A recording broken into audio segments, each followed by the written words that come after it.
Hello.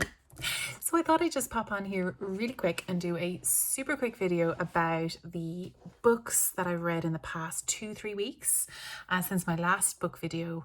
It went down really well. Thank you so much for watching it. If you want to see some reviews of some books that I was reading there before Christmas, pop on over.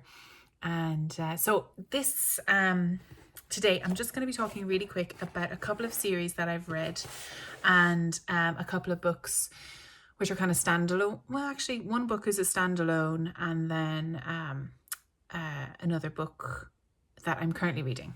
So I want to talk a little bit about the Bargainer series by Laura Thalassa, I think is her name. Oh geez, I might have forgotten that. So I am completely obsessed with it. I'm recommending it to a couple of people. Now, it might not be everyone's cup of tea. It is new adult, so it is a little bit more kind of PG-16/18. I don't know, I just got really into it. The first book is really interesting. It's if you do like A Court of Thorns and Roses and the Sarah J Maas type books, it does have fairies in it with wingspans, and there is the mate thing as well, which is quite nice. But I really did enjoy it. I enjoyed it a lot. Desmond Flynn is a sweet baby cinnamon roll. Oh, I love him so much, and I need more fan art of him. If anyone is an artiste, that needs to happen. Oh, please. Yeah, really enjoyed it. There's 4 books in the series.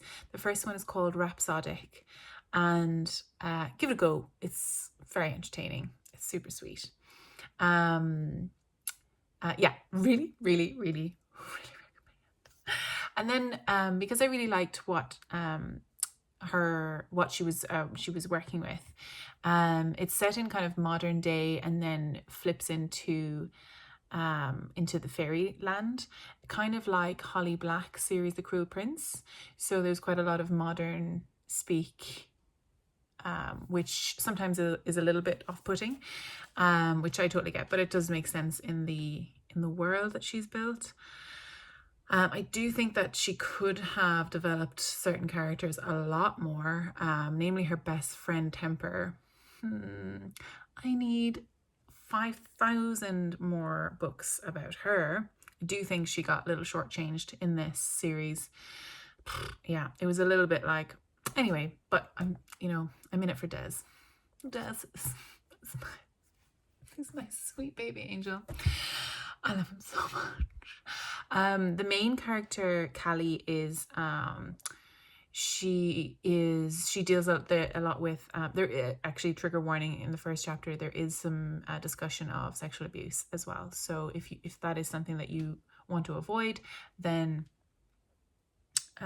but it's about how she overcomes that and how she becomes more than just her history there. So that's quite nice. But apparently, well, I was talking to another girl who was reading it, and she thought a little bit in the second book that she was a bit like not like other girls, and I was like, oh, I think I whipped through the series so fast that I didn't really pick up on that, but that's totally a valid opinion as well. So very much recommend the Bargainer series.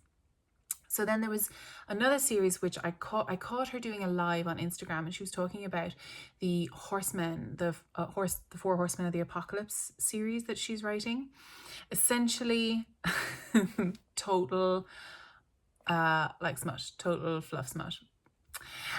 The whole theory behind it is that the end of the world is coming, the apocalypse is coming, and humans have a chance with each horseman that comes to prove that they deserve to live. So there are 4 books in the series, but 3 of them are out. The first one is called Pestilence. So essentially, it follows women who meet these horsemen, and it's kind of like the idea is that these women are trying, not like they haven't been given like a holy goal to like you have to convince them, but like they end up trying to prove that humans are worth saving. So the last book she's currently writing, and it's death. So the first one is pestilence, then it's war, then it's famine, and then death is the last one. So listen, good romps, not spectacular, fun, but yeah, like it's you know, fluff smut. That's what I call it. Definitely 18s. Definitely. I think I've rolled over into the new adult section of the world of the world of books. So after reading those, I kind of wanted to look a little bit at the books, at kind of what am I talking? I wanted to kind of just do like a one book series. So it was recommended to me to read the Deal with the Elf King by Elsie Kova. Thoroughly enjoyed it. Very easy read, like finished it in about a day. Really lovely, very sweet. The whole concept is that the elflands and the human lands are bordered by a mist that you can't really cross, otherwise you get killed or whatever. But there's a bridge on this island, and on this island is a human population, village, island, town, and they live really long lives, but they've got this deal that a human queen must be given to the elf kingdom for every 100 years to kind of create a balance. There's some sort of deal involved. So, but the 100 years is late. The human queen hasn't been discovered, and it's all about who the human queen is and how her magic kind of works within that. It's very interesting. It's lovely. It's a lovely little book. Really recommend it if you just want to get back into reading. If it's really, do you know, like a reading slump book. Very satisfying, quite lovely. I really liked it. I do recommend that one. Another one which I thought was a one-off, but actually it turns out it's a series, is The Daughter of the Pirate King. This book is grand. It's, I don't know, it's a little bit... It reminded me of To Kill a Kingdom, which is kind of a retelling of The Little Mermaid. But The Daughter of the Pirate King is basically this, but it's not The Little Mermaid. It's not to do with sirens from the start, you know. So To Kill a Kingdom is about the Siren Queen being turned into a human, and then has to like infiltrate and bring back the siren killer, the prince's heart and stuff like that. The Daughter of the Pirate King is kind of about this, it's just kind of like that pirate aesthetic, and there's like the Pirate King, and then there's people who want to overtake the Pirate King, and she's like involved in that. Listen, it's fun, nothing too spectacular. The writing is a little bit clumsy at times, the characterization is a little bit blank sometimes, but super fun. I do want to read the next book, but I didn't buy it instantly, if you know what I mean. I wasn't like, oh, must. But that might be my own state of mind. I'm kind of flittering around at the moment.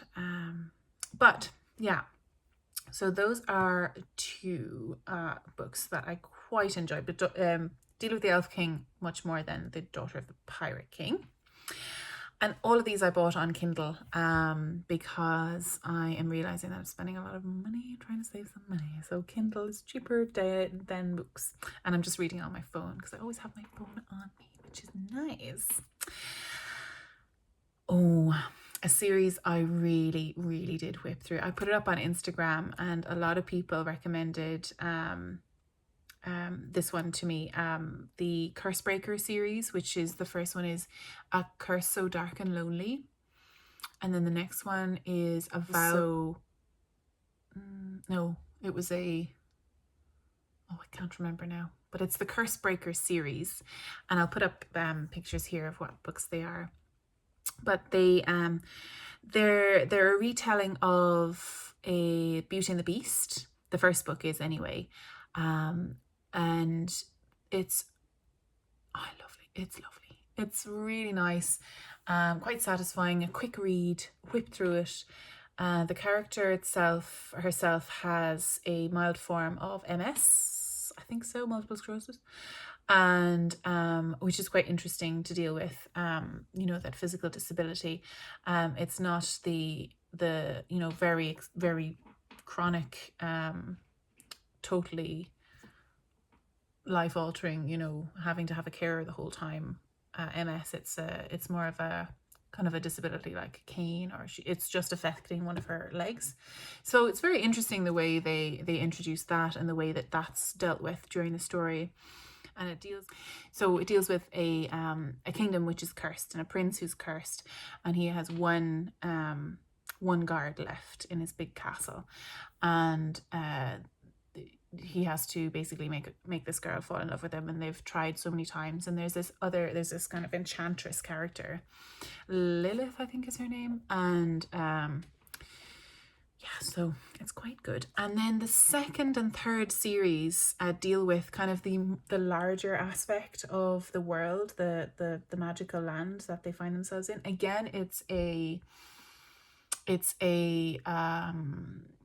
modern day.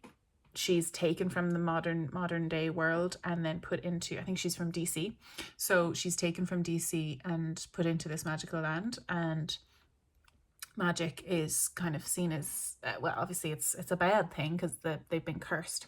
So it's kind of how that works out. So again, you've got that modern language in kind of medieval sort of castles and battles and swords and stuff, which can be a little bit of a jolt for some people. I totally get that as well, but I really enjoyed it. I didn't know who to fight for. Do you know what I mean? There was like obviously one bad woman, who's Lilith, who's causing all the hassle, but then you've got these two raging kingdoms, two warring kingdoms, and how the personalities developed through that. And it was quite difficult to know how they were going to tie it all together. But look, it was really nice in the end. It worked out, so it's a nice ending. I want nice endings. Here we are at my fantasy endings again. So I really enjoyed those. Then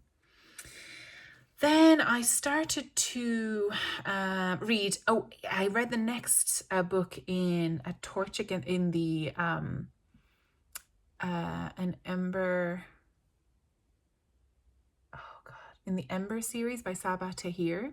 The next book is called A Torch Against the Night, and it was all about her brother and trying to get her brother out of this prison.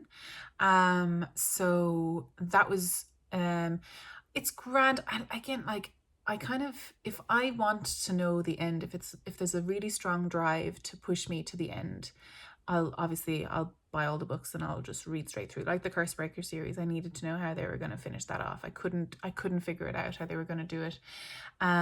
With Sabaa Tahir's books, what's the name of it? Ember in the Ashes. Oh, I have the first one here, and I did manage to buy the other two. Turns out I was on the US store and it wasn't allowing me buy books from the Kindle in Ireland, of course. So I had to change over to the UK store, and I was wondering would Brexit affect it, but it hasn't. So this is the first book in the series, Ember in the Ashes. Really good, really enjoyed it. The second book, again, each one of these books are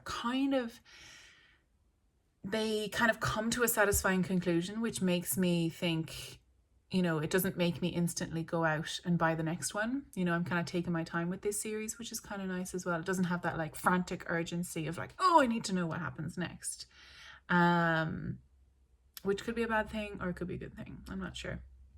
But I'm really enjoying this one, this series, and I'm going to start the next one pretty soon once I've got I've just got my glasses back. I had no glasses for about 3 days this week because I was getting my lenses replaced, so I couldn't read anything, which has probably slowed me down, which is fine because I've kind of been going a bit insane. But the last book I wanted to talk about, I'm still working through, and this one is quite, I don't know, I'm kind of thinking I have a little bit of a type with these books. Tropes that I like and tropes that I don't like. So the last one is Legendborn, and this is the first one that I've read from a Black author. Now this Sabaa Tahir is she lives in London, and she's from a Middle Eastern background, and it's really interesting, the kind of the magic theories and stuff, and it's based in a fantasy land, which is based kind of on Middle Eastern mythology with Orisha, or not Orisha, sorry, that's Yoruba kind of African deities, but this one is jinns and kind of Fritz and that sort of magic system. So Legendborn deals specifically with the type of magic from Arthurian legend. So it's actually dealing with a lot more complex themes than all the rest of the books, to be honest. It's very interesting how she's going about it. So Bree is a black girl who's going to this very specialized school that her mother went to, or college that her mother went to, and it turns out there's loads of these secret societies that deal with magic, and one of them specifically is dealing with Arthurian tales, and of course the whole damn lot of them are all white because they're all from these like ancient races. So they're all from these ancient races, or these ancient family lines from the UK. So that have all come over and colonized America. And then, so she's been pulled into this world kind of by accident because she's been able to see stuff that other people probably wouldn't be able to see. So it turns out, because so I don't want to spoil things, but she has a magic as well, but hers is obviously different because she doesn't come from these Arthurian lines. It's very specific, like familial lines that they deal with. So, but hers obviously, because with Black history in America, the history, the generational history only goes back so many generations, and then all of the information is lost because of the slavery. So it's very interesting. Her type of magic is very different to the Arthurian folk. So this book is challenging me a lot more because obviously I would come from that sort of Celtic magic tradition. Now I'm Irish, not English. English, actually it's Welsh, to be honest. Would be, it is still along the lines of the Celtic traditions, but then of course, like, we do have experience of colonialism in Ireland, but at the same time it's not to the extent of what she's talking about in this book, in Legendborn. So I think I'm finding it quite difficult because it's like making me think. And again, I don't want to, I'm reading all these silly fantasy books because I don't want to think. So I think that's why it's challenging me a little bit. A lot. It is. And that's like perfectly fine. So, so I'm taking that one a lot slower. I'm going chapter by chapter. I'm actually like thinking about what's going on. I'm not just like flipping through them. So I'm taking that one a little bit more seriously, I guess, than the rest of the books, because it's obviously dealing with a lot more serious real life themes as well. I've noticed, maybe this is just my thing that I just don't like in books, that if there's, apart from like Harry Potter, if there's a school involved and it's American, I'm not into it. Like sororities and all that jazz, I'm just like, don't care. I was like, no, if it's modern day, they need to be whisked away to fairyland. If there's anything to do with real life, like, so bored. So I started watching, what did we watch on Netflix? That Fates series. And I was just like, ooh, no, I don't like this at all. And I don't know, because to be honest, I think it was just a bit overacted and stuff. So I'm just not into it. And then I started watching that series, the witch something or other, but it was set in like college in Oxford. What's it called again? The witch. I can't remember. Cannot remember what it's called. Oh, it's all over Sky at the moment. Oh my God, what's her name? She's an American academic who's a witch who moves to Oxford to train, and she finds there's like vampires and werewolves and stuff. or changelings or stuff. I can't remember. You'll tell me down in the comments. But yeah, just kind of turned off again. It's just too much set in the real world. I think I'm just not built for that at the moment. Yes. I also have not got any farther with the Shadowhunter series because I think I might need to start with the City of Bones. I think that's the first one. So I've kind of stopped. I've got 2 of the books and I've kind of stopped on that one. So those are the books that I have been reading and enjoying, and books that have been challenging me. Again, I thank you so much for all the recommendations down below in my last video. If you have any more, please leave them. Let me know what you thought of any of these books if you've seen them. Have to thoroughly recommend the Bargainer series and the Cursebreaker series and the Deal with the Elf King. Fab. Just fab. Just read them. Enjoy them. That's going to be lovely. Yeah, so yeah. Thanks so much. I am not sure what I'm still terrified to read this book. Terrified. I can't do it to myself. Why did I even buy it? I don't know. I don't know. I kind of want to read the whole Throne of Glass series again. But what's it called? Court of Silver Flames is coming out soon, 10 days. I don't know how they're going to make me like Nesta. I hate her. I hate her so much. Cassian is too good for her. Ugh. God. Anyway, so we'll have to read and find out what's going to happen there.